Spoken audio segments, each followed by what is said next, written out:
When Karen from the HOA stormed across my driveway, clipboard in hand, I knew drama was brewing.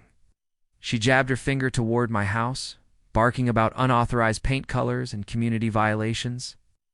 I calmly told her, "I'm not in. You're HOA." That's when her face turned crimson, and she did the unthinkable. She called the cops on me. What she didn't realize was that, in less than a week, I'd be signing paperwork that made me her landlord.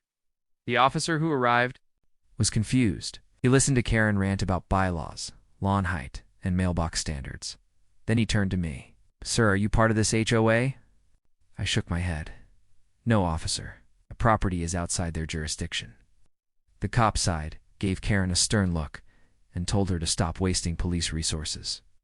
She stomped back home, seething like a kettle about to boil. That should have been the end of it, but Karen wasn't done. She began marching by my house daily, taking pictures, writing violations on slips of paper, and shoving them into my mailbox.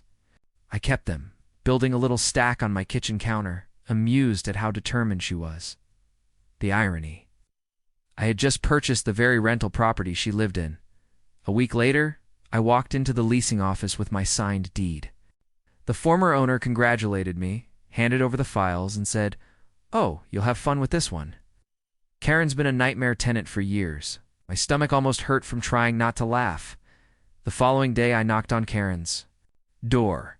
She answered with her usual scowl, ready to spew another lecture about HOA rules. Instead, I smiled and handed her an envelope.